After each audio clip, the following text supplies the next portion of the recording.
Hello and welcome to Kitchen Counter Crafts. If you like this video, would you please like, comment, share, and subscribe? So lately, I have been having several people ask me about pens, fountain pens. Why do I use them? How do you get started? How do you not break the bank? They're so expensive, etc., etc. And why not just use ballpoint pens, which I can barely say. So I just decided I'm going to do kind of a beginner's look at fountain pens. I find that because of my handwriting, a lot of people think that because I do calligraphy, people automatically think that the fountain pens I'm using are calligraphy pens. So that's the first thing I wanted to address, is the common misconception that a fountain pen is automatically a calligraphy pen, but it's not. It's actually very different, although you can do calligraphy with a fountain pen, but usually what people are talking about are dip pens. So this is my Tachikawa nib holder with a comic, it's just a zebra comic G nib, and that's the most common one that I use. They're cheap and reliable, and they give me a really, really pretty line. This is a Browse nib holder that you can tell I have really used, and again, a zebra comic G nib on there. They're dip pens, which means there is no ink in them. So it's just a piece of wood with a nib sticking out of it. And I actually grabbed this. Now this is not the best pen, but it looks pretty, so I have it. But this is like a stylized feather pen that you can just get on like eBay or something. And it just has some generic nib on there also. So the thing you can do with this is that they have almost like a plus sign in the middle, and you just stick whatever nib it is right in there. That's a dip pen. And the way you use it is you dip it in ink and then you use it. And I have several videos on how to use dip pens, including a gorgeous glass dip pen. And so these are really what I would recommend if you are looking to dip into the world of dip pens. And so you can definitely do that. Now, this is not going to give you the flex lines, but it's going to give you a beautiful start. And you can also look very cool because to use a glass pen, it's kind of neat. Now, one thing about dip pens versus fountain pens is that you can use fountain pen inks for a dip pen. You can just dip your pen in there and right away you can actually dip a dip pen into paint and write with that. So I've used acrylic paint, I've used all different types of like pigment paint, and I have a video on that also, Dr. P.H. Martin's inks. I have a bunch of metallic inks that are just gorgeous. And then this is also calligraphy ink that is Winsor & Newton white. So you'll see it says for fountain pens, I would never ever put this into my fountain pen. It would clog it and basically kill it. So don't do that. I don't know why it says fountain pens, but don't use that. So dip pens are going to give you a lot of versatility. This is also calligraphy ink. Anything that says calligraphy ink, you can use with a dip pen. Don't put it in your fountain pen. And then in this jar, this pretty jar, I have sumi, Japanese sumi ink, which is basically made from like burnt wood, so charcoal. This is an antique dip pen that I found just at a garage sale, so it's kind of rusted out, but I think it's cool. And then with dip pens, you can swap out nibs like I showed you. So I've got mostly comic G's in here, some calligraphy nibs. And then also from Paper and Ink Arts, I purchased a whole set of nibs to just kind of try out. So there's Browse nibs in there, Leonard, I don't know, Leonard, but mostly I was after the Browse, and I already have used the Nico G and the Zebra Comic G's. So, okay, so that's a dip pen. So a dip pen, literally you dip and you go, but you have to keep dipping because there's no fountain in it. So what is a fountain pen? Well, the best way I can show you is this. So a fountain pen is going to give you ink galore that is inside the body somewhere. So this is a piston fill. That means It's like a piston in a car. So this goes up and down, whoop, down like that, up like that. And you fill it up with ink, and then you can write several letters. You can write several pages worth, I suppose, of, you can utilize it that way, of ink. Whereas a dip pen, you're writing a couple lines, dipping again, couple lines, dipping again, couple lines, which has its own flair to it. So it's not a negative. I love writing with dip pens. I think it forces me to slow down, and it forces me to pay attention to my writing. It forces me to pay attention to the nib on paper. It's wonderful. It's just a wonderful experience. So if you want to start off with dip pens, I would definitely recommend a glass dip pen, because you're not going to get the line variation, but you'll get the feel for dipping and writing, and see if you like it. And it's a very cheap, inexpensive way to do it, to get started. It doesn't look like it, but it is. So what are some fountain pens that I recommend for beginners? And then we'll talk about inks. So the first one, and I've mentioned this in probably 50% of my videos, is the Pilot Metropolitan. Now people have, like, the jury's out on it. So what the Pilot looks like is this, and it comes, whoa, just knocked my dip pens over. It comes with a squeeze converter. So it's going to be in the box, or maybe you will purchase it just like that. And the squeeze converter, you squeeze it, and it has these like two little things that look like tweezers, and you can literally see them right there and there. So you literally just squeeze it like that. And so that's going to fill this part with ink. And you dip this in there, and then you can fill it. I have a video using this very pen, and then it will be full. And I don't know why this converter is not fitting. It ought to, but there we go. I just need to, okay, if that happens, just like make sure it's kind of snapped in there. So if you're interested, I will link my Pilot Metropolitan to show you, so you can see it in action.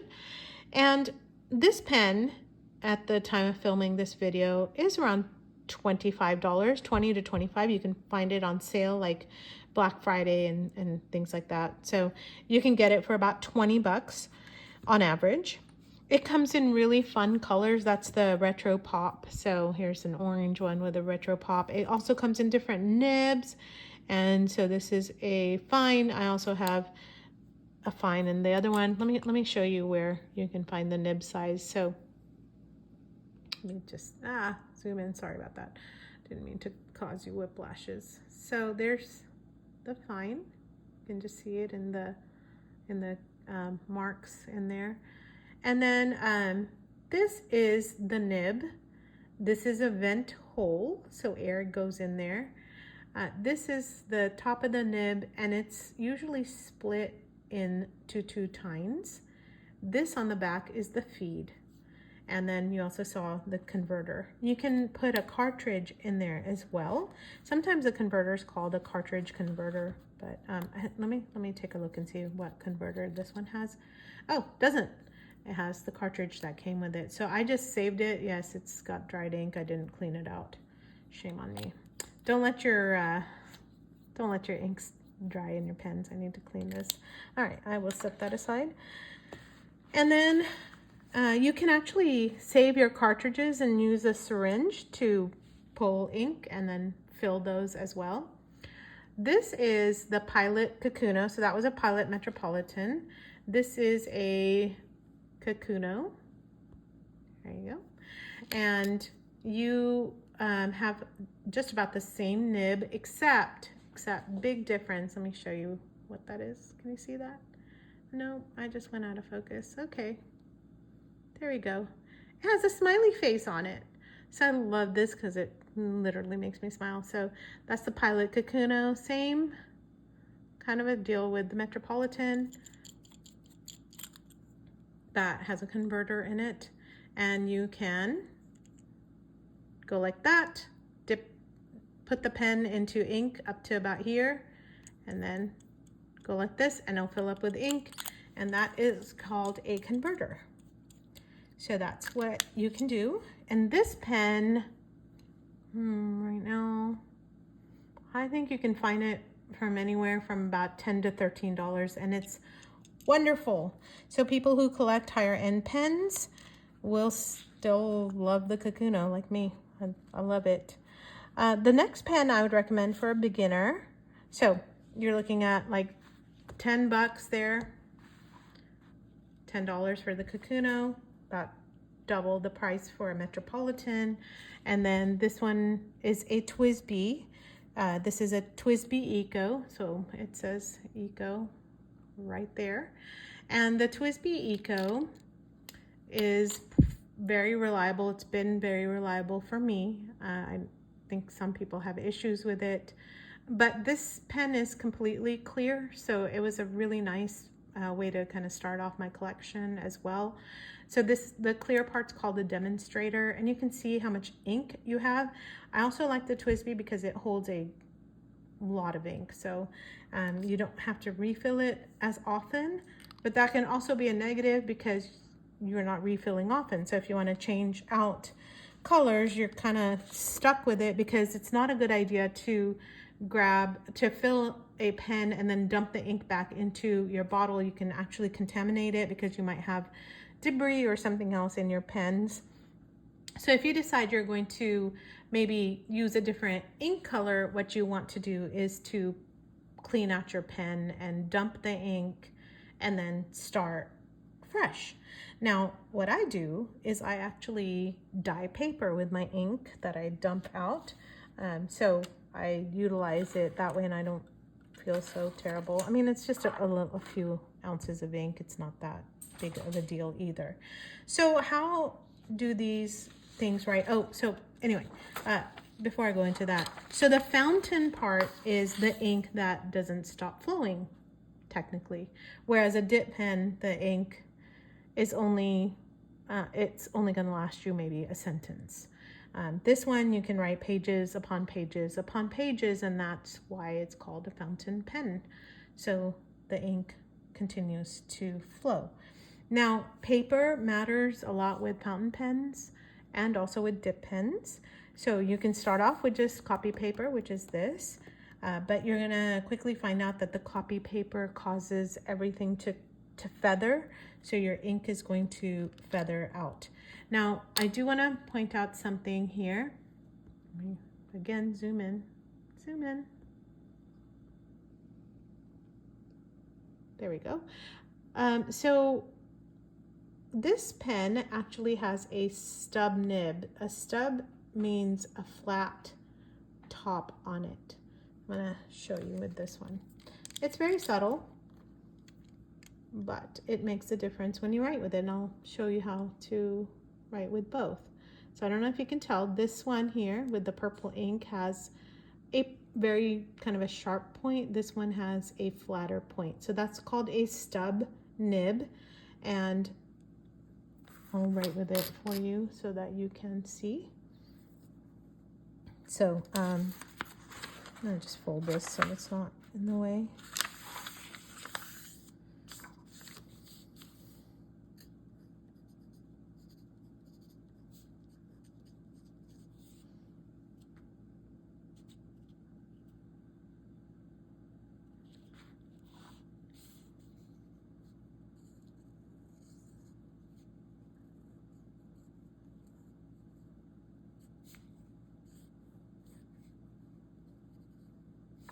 I think this is a 1.1 mm. I could be wrong. So that's a TWSBI Eco with a stub nib, and you can tell there's a little bit of line variation. I'm going to just write it the same exact way with this one, which is a fine. And so this is also a TWSBI Eco.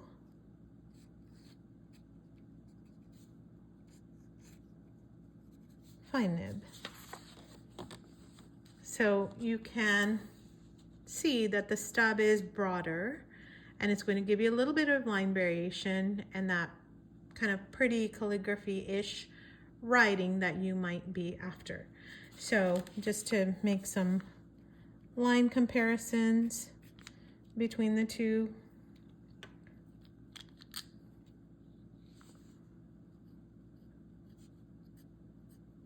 So the stub is going to give you a very nice thick and thin, whereas the fine just gives you fine. There you go. So that's the difference between the two. While you are wondering, okay, so I'm getting started, I'm going to go ahead and buy a Metropolitan, or maybe you buy a TWSBI.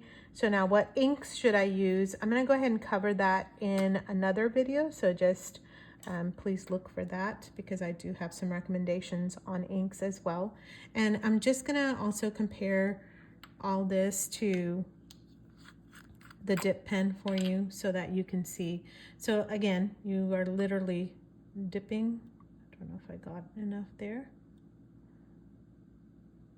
And again, you can use the dip pen with fountain pen inks, but you cannot use dip pen inks in fountain pens because the mechanism is going to get clogged up, and there's nothing to clog here. So this is, and I'm not using any like real calligraphy writing, but just trying to keep things simple for this. Also not like some master calligrapher either. I just dabble.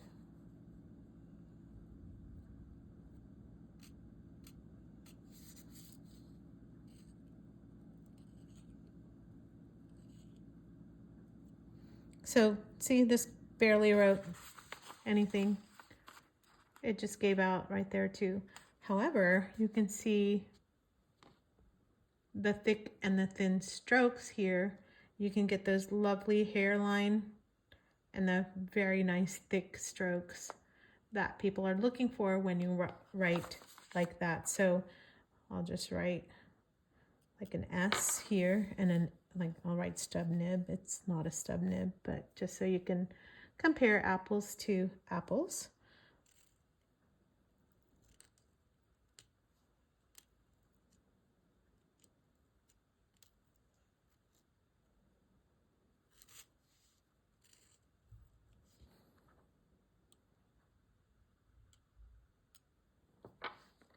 That's awful.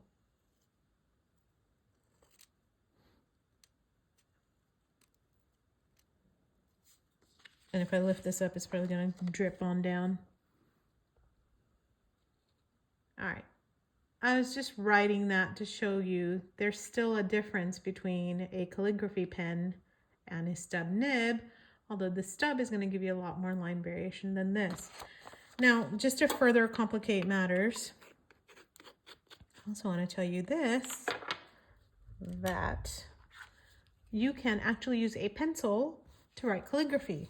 So if you want to write stub nib,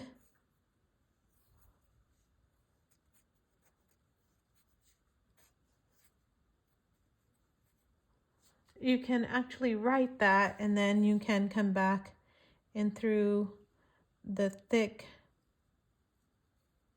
and the thins of it. And so people do like faux calligraphy in this way. They'll just use this, or they will use a, ready for this, Crayola marker. So you can actually do calligraphy with anything. It's not magical for fountain pens, although I'm just going to tell you, I believe fountain pens are kind of magical. So I hope that that video helped you in terms of like what pen to purchase, what should I be looking for, what's reliable, what is helpful, what's a calligraphy pen, what's a regular pen. And fountain pens are, you can find them in all different nibs. There's extra fine, fine, medium, broad, double broad, stub, flex. Flex is, nice flexes are gonna cost you a lot of money.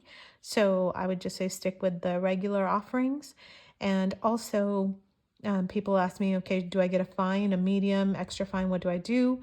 I recommend start with a medium or a fine, and then you can go up or down that way. Personally, I like to use a pencil. So I started with a fine. I went to extra fine. That was way too sharp for me. So I settled in at a fine, and now I actually prefer a medium. So I have found that I don't really see much of a difference between a fine or a medium, other than a medium shows your ink off a little bit better. And I love to use shimmer inks. So you can actually have shimmer inks for fountain pens. So again, I'm now getting into ink, so I don't want to do that. And it's going to be in a video to follow. So until next time, bye.